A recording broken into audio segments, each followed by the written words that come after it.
Oke, baik. Assalamualaikum warahmatullahi wabarakatuh. Di sini saya akan membuat video mengenai apa itu KTT 20 dan mengapa Indonesia ikut serta dalam KTT tersebut. Dan mengapa Wapres kita Gibran ikut serta dalam KTT tersebut. Pertama-tama perkenalkan, nama saya Muhammad Rofaldi Malaputra dengan kelas Hukum 3B. Oke, baik. Kenapa kok Wapres kita yang ikut serta dalam KTT 20? Kenapa tidak Bapak Presiden Prabowo saja yang mengikuti agenda tersebut? Yang pertama, itu alasannya adalah deklarasi presiden, karena presiden ini mempunyai kesibukan agenda dalam negeri.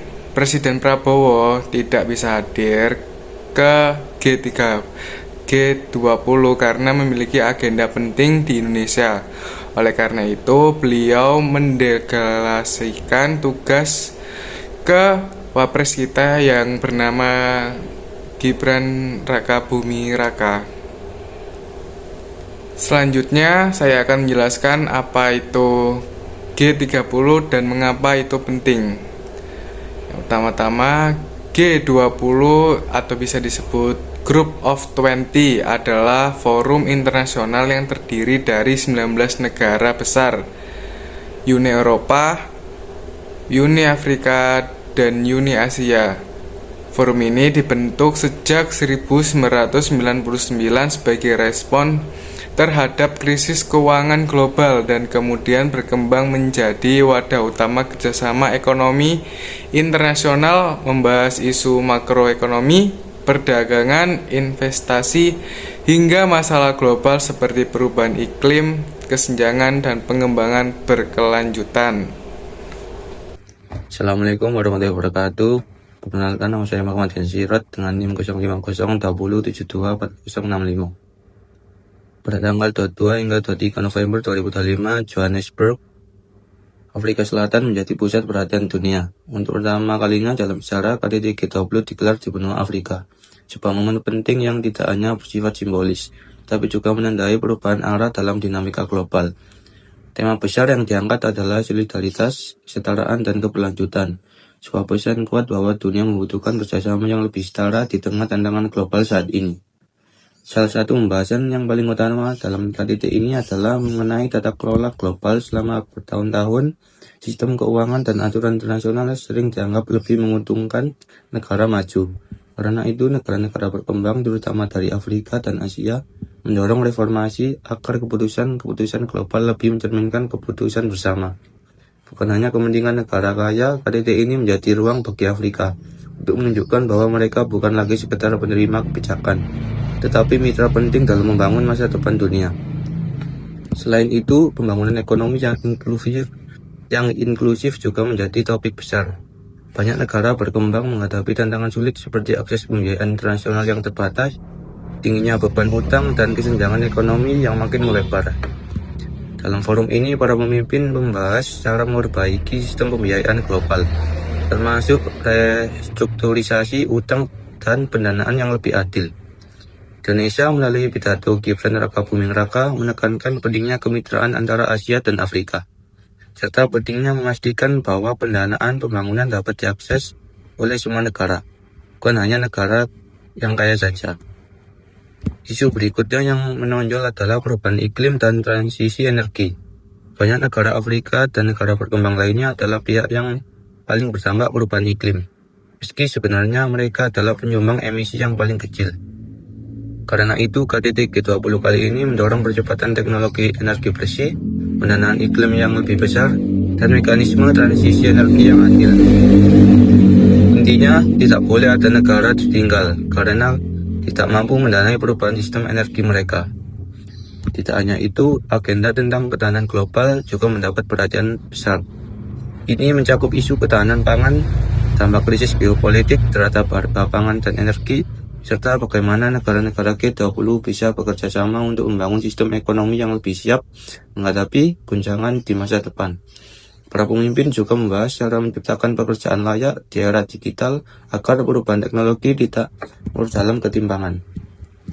Dalam diskusi mengenai teknologi masa depan, KTT juga menyinggung tata kelola kecerdasan buatan atau AI. Tujuannya adalah memastikan bahwa perkembangan AI tidak hanya terkonsentrasi di segelintir negara, tetapi dapat dimanfaatkan secara aman, transparan, dan inklusif oleh seluruh dunia. Selain itu, pentingnya keamanan data dan perlindungan konsumen juga menjadi sorotan. Pada akhirnya, KTT G20 di Johannesburg ini bukan hanya konferensi biasa. Ini adalah simbol bahwa dunia sedang bergerak ke arah baru, arah yang menempatkan negara-negara global South sebagai bagian penting dalam pencaturan global. Dengan digelarnya KTT di Afrika, pesan yang ingin disampaikan sangat jelas, yakni masa depan dunia harus dibangun bersama dengan semangat solidaritas, kesetaraan, dan keberlanjutan. KTT ini menjadi pengingat bahwa tantangan global seperti perubahan iklim, krisis pangan, ketidaksetaraan, hingga kemajuan teknologi tidak bisa diselesaikan sendiri.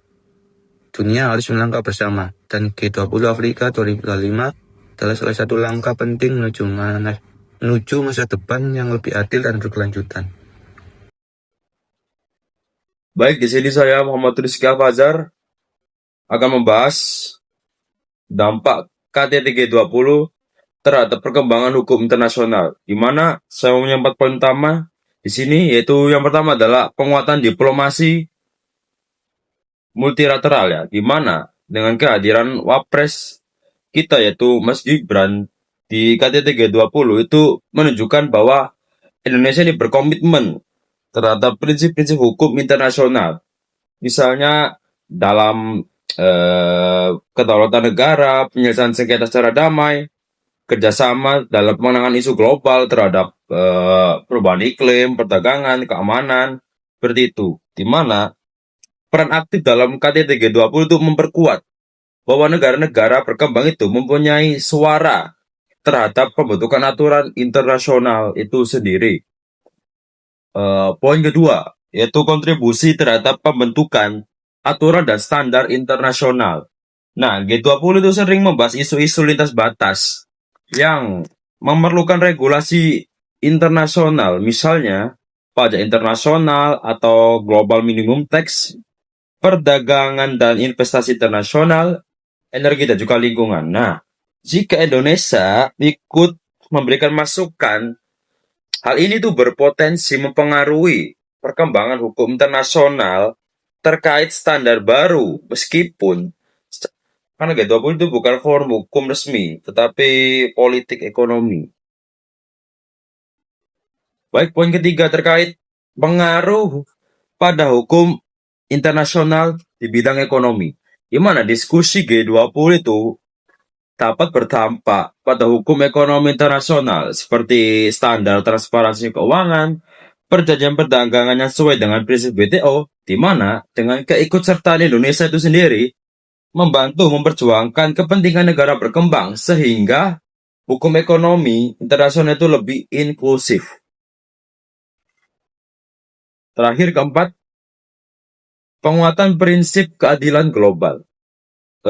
Dengan keikutsertaan negara-negara berkembang dalam forum G20 menekankan keadilan dalam hukum nasional, khususnya dalam akses terhadap vaksin dan obat-obatan, penanganan perubahan iklim, distribusi sumber daya global, di mana ini mendorong pembentukan norma hukum internasional yang lebih adil dan merata. Jadi, dengan kehadiran Wapres RI kita di KTT G20 itu memberi dampak tidak langsung, tetapi penting juga untuk perkembangan hukum internasional, terutama dalam penguatan diplomasi, berkontribusi pada pembentukan standar internasional yang baru, serta mendorong hukum internasional lebih inklusif dan adil bagi semua negara berkembang.